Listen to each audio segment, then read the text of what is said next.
ध्यायन्तु ममाङ्गानि वाक्प्राणश्चक्षुश्रोत्रमथो बलमिन्द्रियाणि च सर्वाणि सर्वं ब्रह्म उपनिषदम् माहं ब्रह्म निराकुर्याम् मा ब्रह्म निराकरोत् अनिराकरणमस्त्वनिराकरणं मे अस्तु तदात्मनि निरतेय उपनिषत्सु धर्माः ते मयि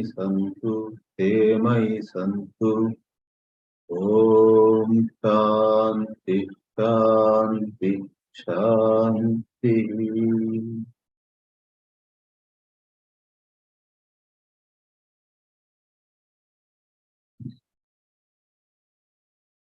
In this session, we are going to start the 8th and the last chapter of Chāndogya Upanishad from Samaveda. As we know, this whole Upanishad has 8 chapters, which are called Adhyayas and also Prapatakas.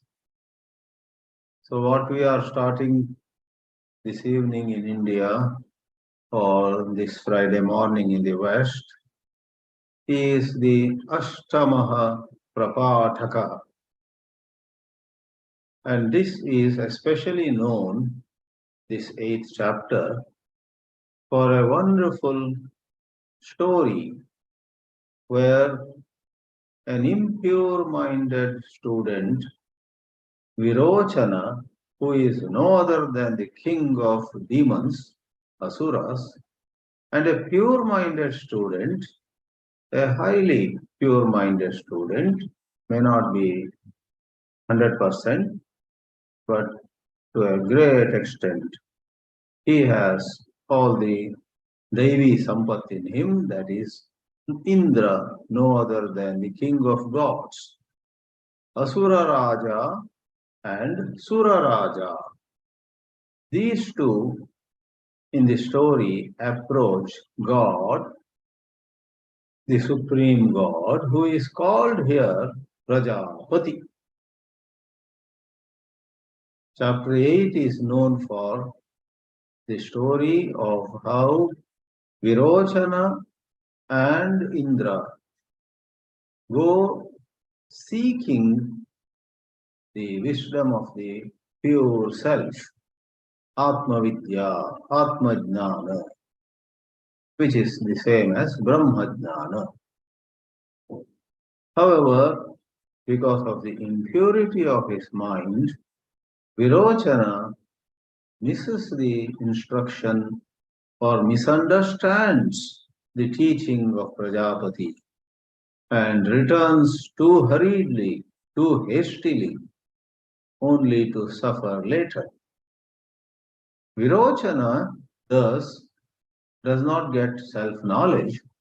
Indra, on the other hand, also misunderstands in the beginning and is returning home, but halfway through the journey, return journey, he begins to question, how can this body of mine be the Shuddha Atma, about which it is said there is no birth, no death, no disease, no old age, and so on. So he was also on the path to return home, but halfway he turns around, goes to Prajapati again. And several times, and 32 years at a time, totally more than 100 years, the Upanishad says, Indra stayed with Prajapati, improving upon his understanding of the pure self, and finally gets enlightened. We will take that story in a fair amount of detail. Before that, we will first take a quick look at 6 of the total 15 sections in this 8th Prapataka or Adhyaya. So the story of Virochana and Indra will begin in the 7th Khanda of this Adhyaya. And we will have to first take a quick look at Khandas 1 to 6. And in this first session, we are going to see just the first Khanda. The first section is itself quite educative. It is very valuable. It is full of precious instructions or implied instructions for the students, for all of us. And what is very special is while introducing this entire 8th chapter, Bhagavan Bhashyakara, Sri Adi Shankaracharya, writes a paragraph which is one of the very beautiful pieces of philosophical writing at his hands, or for that matter, in the world. So we shall first see what Sri Shankaracharya says before he plunges into the first mantra. Therefore, let's take a look at Shankara Bhashya. I will read out some selected expressions or lines, or maybe even a sentence here and there.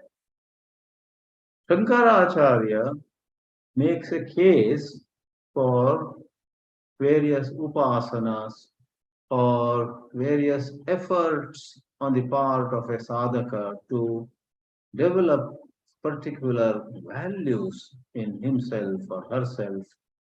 And therefore, what may be called aparavidya is shown to be necessary if we are not yet fit for paravidya.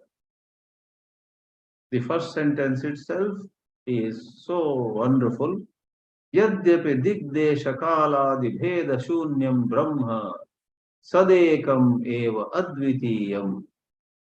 Even though our final goal is to understand that Brahma, which is Sat and which is Ekam, Advitiyam, without there being anything other than that, there's nothing second to Brahma, and that Brahma is Dig, Desha, Kala, Adi, Bheda, Shunyam.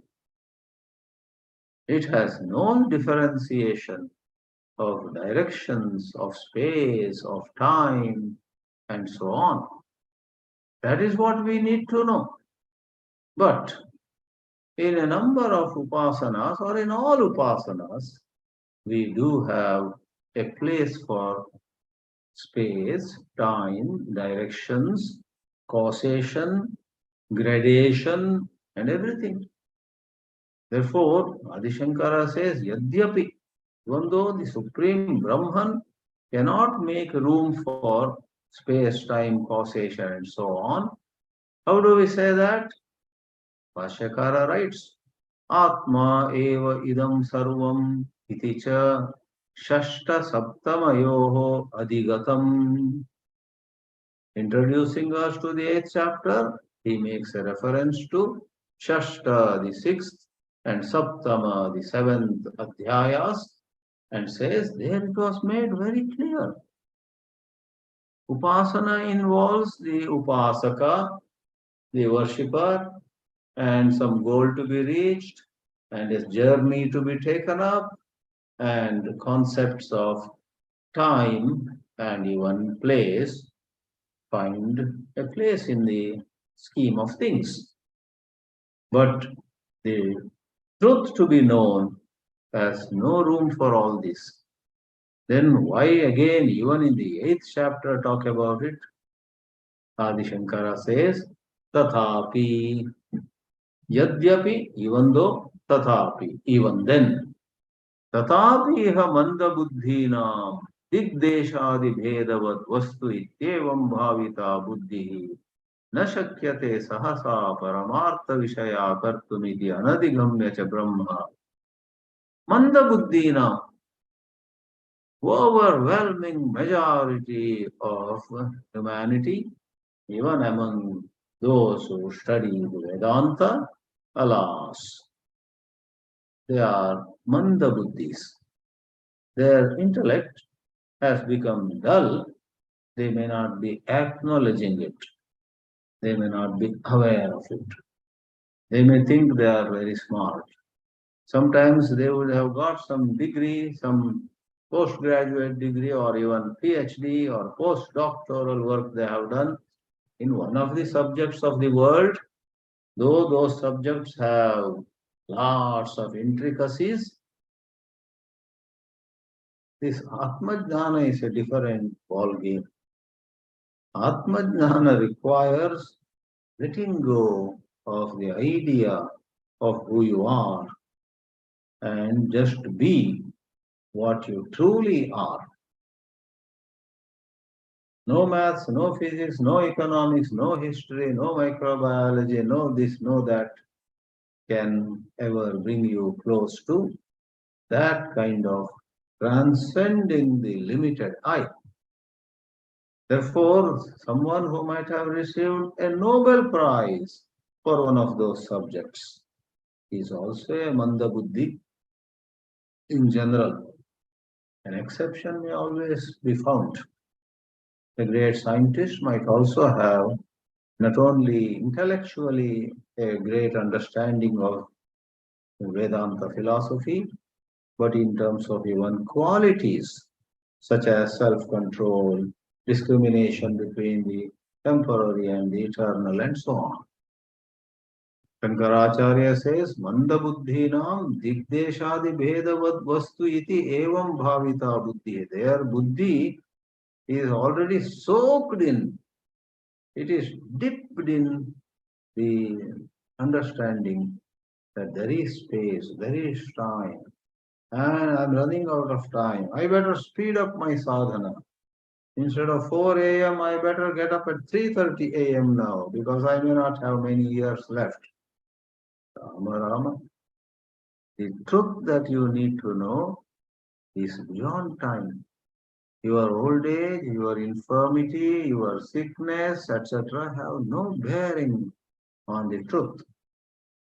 Which doesn't mean that you've got to be lazy, but to give undue importance to time, number of years left, and pages of a book, number of mantras in a text, and getting panicky about it. That is Mandabuddhitva. Sri Shankaracharya says, Sahasa Paramartha Vishaya Kartum Na Shakyate. Suddenly that mind which is so much used to thinking in terms of space and time cannot be converted, transformed into a mind that apprehends something untouched by space, time, causation, so on. All right, leave Brahma alone then. Who cares for Brahma if you say? Adi Shankara says in the first paragraph itself, Anadhigamya Brahma, if you do not understand Brahma, na purushartha siddhi, your life then is not fulfilled at all. So we are between the devil and the deep sea. If we go for Brahma Jnana, Adi Shankara is saying we are unfit, we cannot go far. And if we say, all right, then let's not sign up for Brahma Jnana. I'll sign up only for Aparavidya. Then your life is not truly fulfilled. So where are we to go? That's where Adi Shankara says this chapter advises us certain visualizations which lift our mind gradually to a greater height. Hridaya Pundarika Deshaha Upadeshtavya. The truth is beyond spatial divisions, but The text is going to talk about in this body, in our heart, there is a lotus figured, lotus shaped space. Inside that, there is a certain truth which is most adorable. So, in the body, in the heart, and a little space, that is such a gross mention of space. Brahma has nothing to do with space. Rather, space and time appear and disappear in Brahma. You and I might have heard it, might have said it, but we are so conditioned to be the seeker on a journey. Yadyapi sat samyak pratyaya eka vishayam nirgunam. Though it is free of all attributes, it is the Atma Tattva. Tatapi manda buddhinam gunavatvasya ishtatvat. Manda buddhis don't like this nirguna tattva. They are so fond of some sadguna, gunavatva. Is that highest truth compassionate? Is that highest truth all powerful? Can that highest truth, call in God or whatever, bless us with this or that form of well-being? So we have been worshippers of the good, and we have a clear distinction between good and bad. Really, the truth is beyond good and bad. Gunavatvasya ishtatvas, because large numbers of people are asking for attributes, some desirable qualities. Satya kamadi gunavatvancha vaktavyam. In the sections to come, every now and then, Satya kamatva.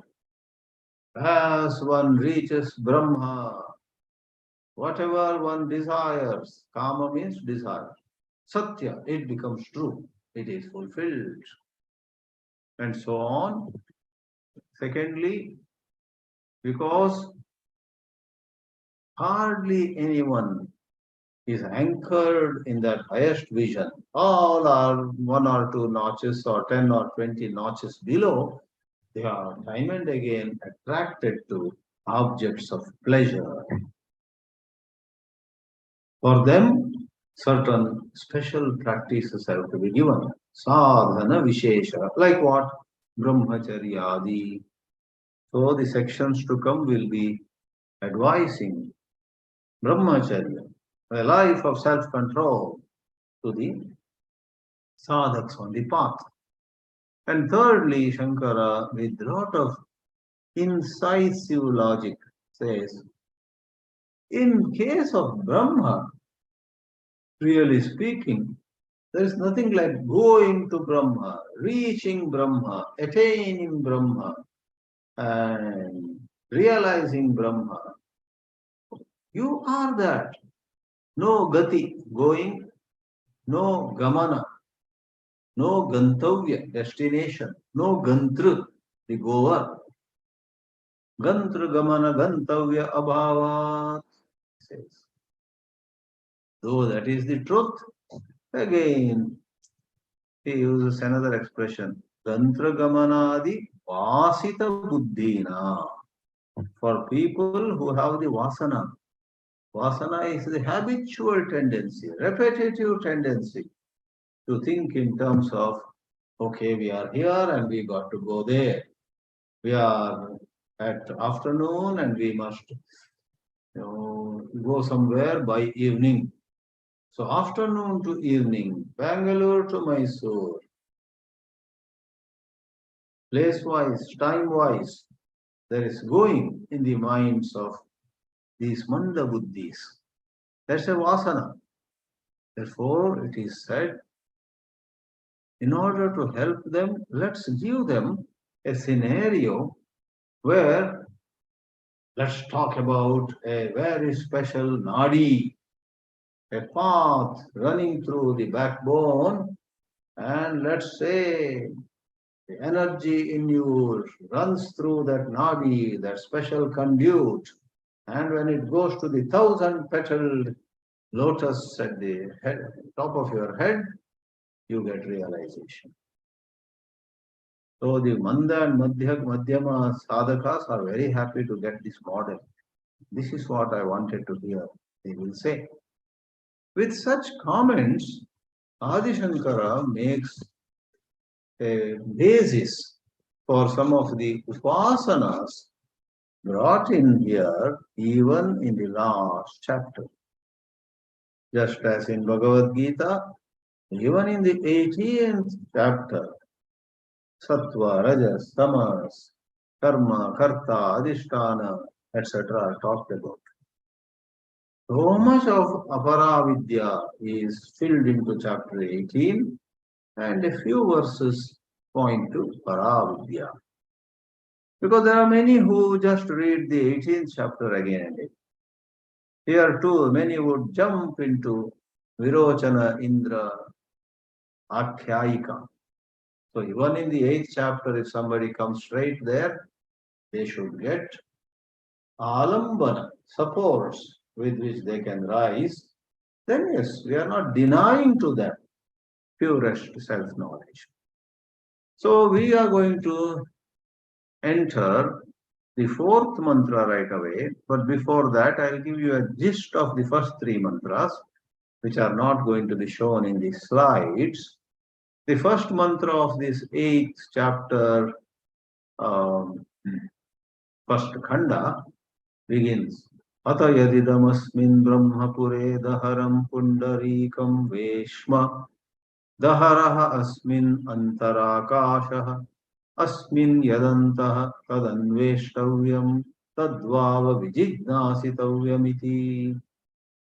A bunch of students have somehow gathered from some meetings with great sages and saints, some conference, some get together, and they have heard that in this body, which can be compared with a city, like a king rules over a city, the supreme truth Brahman rules over this body.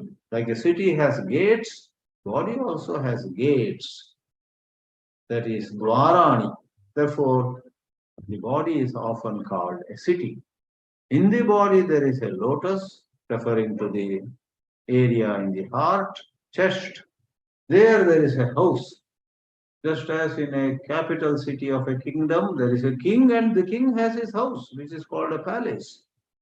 And in that house, there is certain truth. They have heard, the boys have heard. That has to be known. That has to be realized. That's how arousing curiosity in the readers of this Upanishad, a mention is made in the first mantra of something extraordinary to be realized.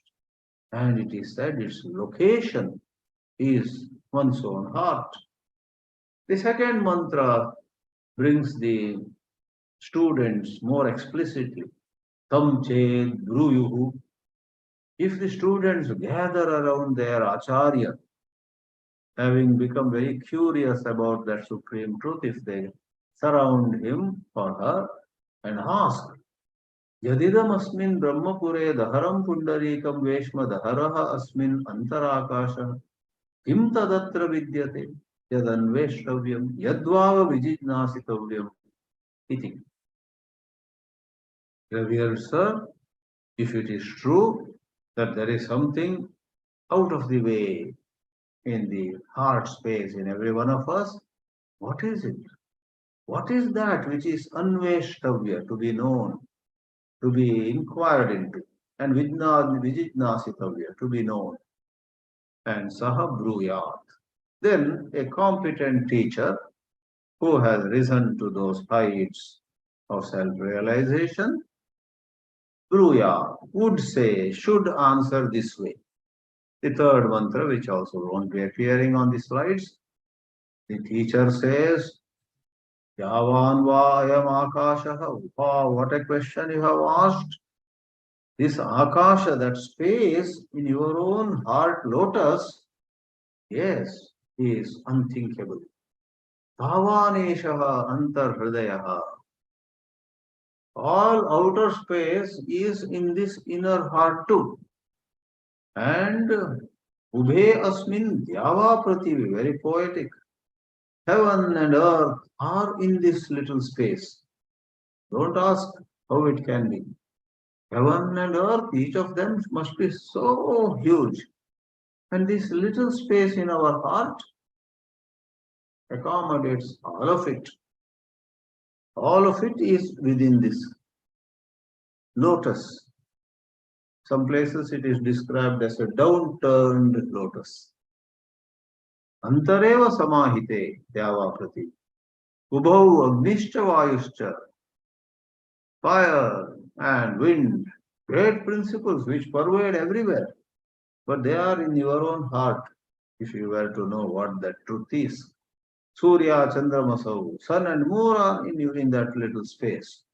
Vidyun Nakshatrani, lightning and stars. Yaccha asya ihasti, yaccha nasti, sarvam tadasmin samahitam. Samahita means brought together. In this way, the first three mantras bring to us a certain heightened sense of inquiry. What is that in our own heart? And that's how we begin now the selected three mantras. For that, we first open our title slide. In the title slide, we have especially highlighted from the mantra number 5 of the first section, that line where the Acharya, whose name is not mentioned here, in seventh section onwards, you have Prajapati as the Acharya, Virochana and Indra as the students. But for the first 6 mantras, who the teacher was, who the students were, we don't know. So, culling a small portion, we have highlighted this. The pure self is untouched by sin. When you wake up from the dream, from the illusion of spiritual ignorance, you will see, all along I worried how to fulfill my hunger. Now I know I have no hunger. I am that truth. As the mantra goes, Esha Atma Apahata Papma. Papma means sin. Apahata Papma, where there is no sin. Vijaraha, where there is no old age. Jara means old age. Vimrityu, there is no death. Vishokaha, Vi means Vigata. No sorrow. Vijigatsaha, no hunger. Apipasaha, no thirst. And when someone is anchored in that supreme truth, we are talking about one's desires just get fulfilled. Satya Kama. One's resolves never go unfulfilled. One's sankalpa comes true. So, desire is the real, thought is the real. It's a translation. By saying the desire is real, what we mean is, such a person, if he were to get a desire by chance, will find that that is fulfilled. He thinks of something, it will happen. Therefore, elsewhere also it is said, if a sick person goes and with all devotion prays to the enlightened man, please cure me of this sickness. And the enlightened man just looks at this sick man and has a passing thought, oh, this man is suffering. How nice it would be if his sickness is gone. It's just a thought. The sick man is cured. They can bring the dead back to life. They can do any wonders. So this is the title slide. Now we go to the second of the 4 slides that we are presenting, and that gives us the 4th mantra. Mantras 4, 5 and 6 we are seeing. For the mantra 4, actually is a question by the students. When the students heard that there is something extraordinary, something divine, something most marvelous in our own heart. Earlier the mantra said, right? Heaven and earth are in it. Agni and Vayu are in it. Everything is in it. Really. Now, because they are so body identified, their question is, Tam ched bruyuhu asmin ched idam brahmapure sarvam samahitam. If everything is in this heart space within us, sarvani cha bhutani, all living beings also are in it, living beings. Sarve cha kamaha. Millions of desires can rise and fall there. Kamaha. Because everything is in it, including subtle entities like desire. You hold a stone in your hand and that is grass. But you harbor a desire that is subtle. Whether it's a gross stone or a subtle desire, all of them are counted in the phenomenal universe, but the phenomenal universe resides in the truth which is beyond phenomena. Since these students are so attached to the body, their question is, well, when the body gets old, probably that old age ceases this extraordinary thing in the heart also. When the body dies, perishes, maybe this spiritual truth in us also quietly dies. Because they are so body-centered. Body as though supports everything. They don't know that the body is a negligible thing that appears and vanishes in the pure awareness. So if that pure truth gets affected by old age or death, what will remain? Kim tadaha atishishyate, atisheshan. Everything perished, but this truth also, let us say, perished maybe. Something else might go beyond. Ati means beyond. Or as Gambhiranandji has translated, what can survive apart from it? And the fifth mantra is the most important one. Fifth mantra has a terrific revelation. The teacher would say, or the teacher should say, Sabruya, na asya jaraya etat jiryati. What are you talking? This business of old age has no power whatsoever to affect this truth. Na vadhena asya hanyate. By stabbing, by taking a revolver and shooting a bullet. In the so developed, prosperous country of United States, we thought every fortnight. Now it's becoming every week or every 4 days.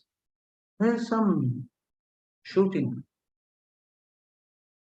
Yesterday, a girl who was in love with a boy, they were planning to marry, and they were having a lot of dreams. And the girl, the boy, and a couple of boys' friends, all of them, a gang. They got into a vehicle and they went somewhere, some part of the United States. And they were in some celebrating mood. Very soon, these two are marrying. The friends were also happy. And by mistake, they drove into a huge compound of some man. When the man saw a huge compound, so his house was a little inside, he came to the balcony with a gun. Who is that who is barging into my compound? So on. These youngsters saw, oh, I think we came to some private property. And they reversed. The car was going back. They realized their mistake. But that hot-headed man, even as he noticed they were actually returning, thought, these are some criminals. If they had not seen me, they would have come in and tried to rob this house. Thug, thug, thug, 3 or 4 gunshots. And the girl, 20-year-old girl, died. What developed country? Every other day we hear such news, innocent people being shot by mad cats. Vadhena, that is vadha. Na vadhena hanyate. If you are Atmanishta, like Ramana Maharshi, Nisargadatta and others were, they were Atmanishta. They were not afraid of death. And we have reason to believe that they never died. The body dies, but the sage doesn't die. Not only overcoming death, etat satyam brahmapuram asmin kamaha samahitaha. In it are all desires. You may say, oh, it also has desires. It just hosts desires. It's not caught by desire. Esha atma apahata atma. Like a cinema screen may allow projections of fire, thunder, lightning, floods. All sorts of things are seen on the screen. Nothing happens to the screen. Esha atma apahata papma. This portion, Esha atma apahata papma vijaraha vimrutyuh vishokaha vijigatsaha pipasa satyakama satyasankalpaha.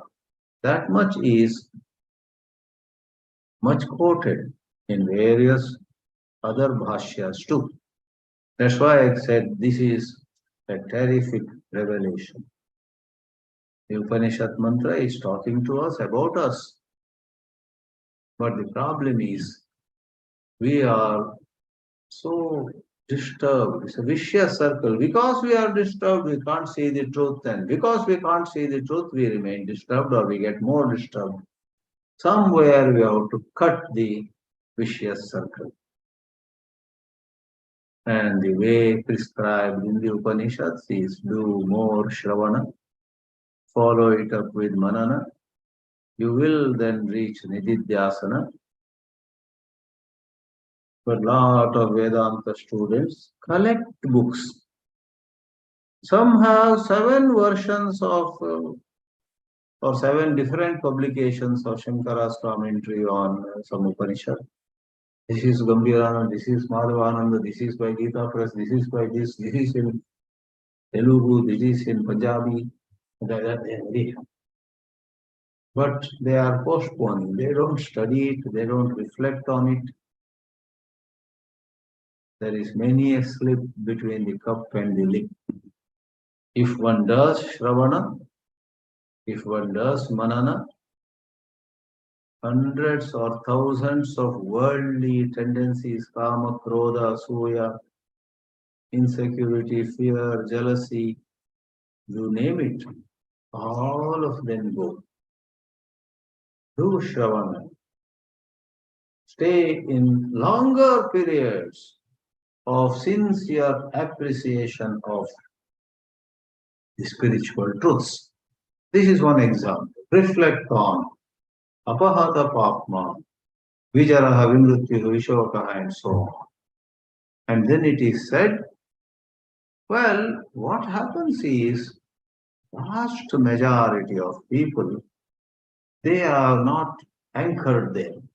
Yatahi evaiha prajaha anvavishanti, yata anushasanam, yam yamantam abhikamaha bhavanti.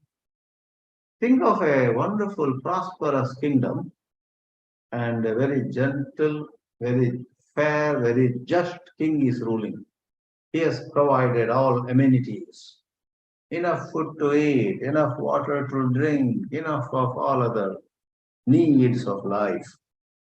But then in that city, even as people are enjoying the facilities provided, they are living quite a secure life under the rule of that king. All of them go by the law.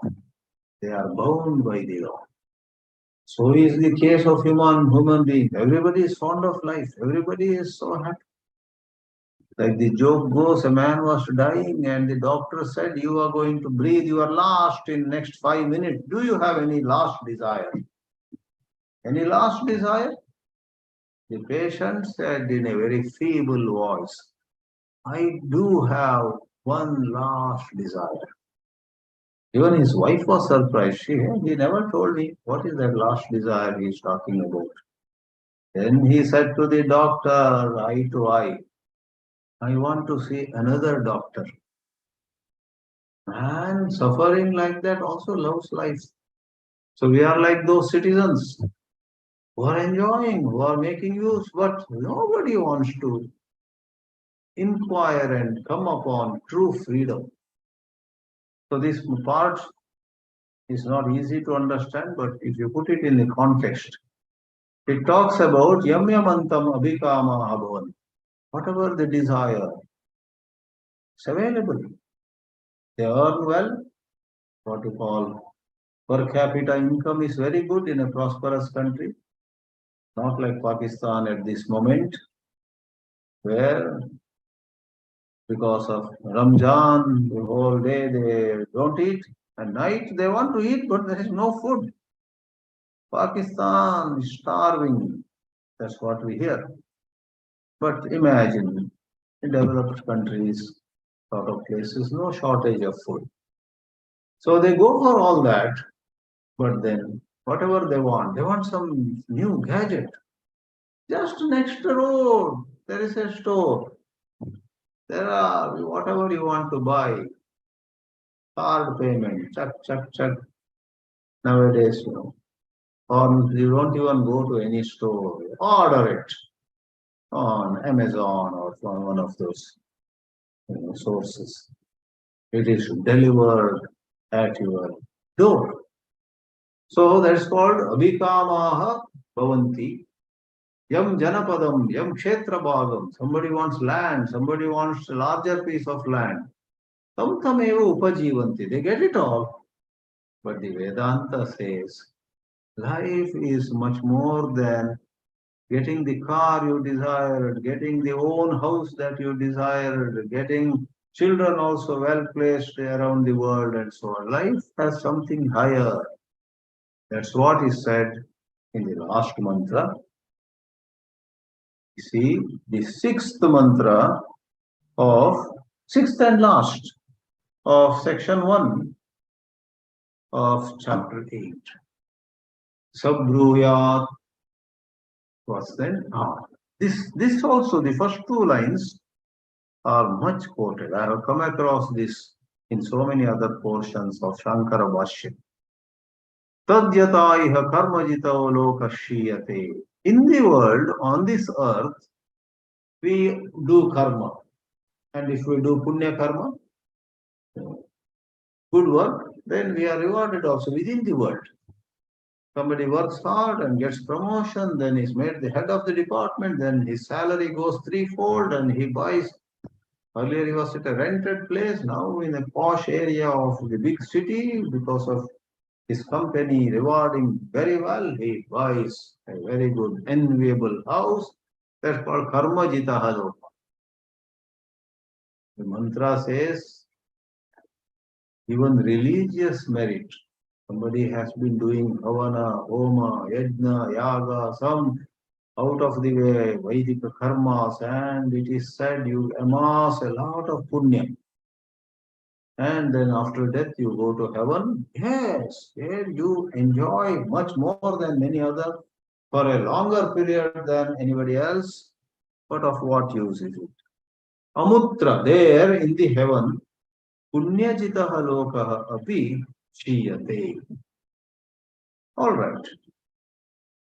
Now talking about the ultimate freedom, there are two categories of people. One category does a lot of good work, but somehow in their heart of hearts, they are very fond of their own individuality. Even if they study Upanishads, they pat themselves on their backs. Today I have completed studying all the 10 Upanishads on which Shankaracharya wrote comment. I have studied Dashopanishadaha Bhashya Sametaha. I have arrived so that I, though in a good way, But I, who has studied so much, I, who is so well received in the society. So there are people who follow Vedika Dharma, do a lot of karma and upasana. About them it is said, in spite of all that, ye iha, tad ye iha. Ye means those who atmanam ananuvidya. Otherwise, they are remarkable people. But ananuvidya. Anuvidya means knowing. Ananuvidya, not knowing the pure self. What happens is they pursue various desires, satyan, kaman, and then they go everywhere and they enjoy quite a lot. But their enjoyments are in proportion to their hard work, to their talent, to their aptitude, eligibility, and so on. In other words, it's a matching. Like in a company, somebody very qualified is made a senior manager or something, given higher pay. Somebody who is less qualified, less skilled, and less hardworking, the company doesn't dismiss him or her, less pay, smaller cabin. So one is where you earn through karma. So these people who don't know the Atma sometimes may come to very adorable levels of existence. They are in Brahma Loka, they are in some Satya Loka, they are in Swarga Loka, of course. But wait a minute, their enjoyment is, though of a high order, still limited. Therefore, it is said, they are not Kamachara. Kamachara means no limitation. Kama means as much as you desire, you get, you collect. You move about as much as you are totally roaming free. Akamachara is not as free as you would imagine. And the last part of this section says, Ye iha, a very small percentage maybe, but yet, Atmanam anuvidya. Viditva means upon knowing. Anu is added to give a sense of such understanding, vidya, happens anu, following, studying with an acharya, practicing, observing certain disciplines. Then it happens. Anu, acharya upadesham anusritya. That anu means following a certain sadhana, then viditva. By grammar it becomes anu plus viditva, anuvidya. Rajanti, they also leave the body and go. Do they come back? No. Yetansha satyan kaman yetesham sarveshu lokeshu kamacharo bhavati. They have unbridled freedom, unrestrained freedom. Not that they misuse their freedom, but they are set free totally. One bird is set free, but it's a big garden with high-rise mesh. So the bird can go all over the garden. There are all kinds of plants, fruits, flowers, but the bird cannot escape the garden. There is a thin mesh of some sort covering the whole garden.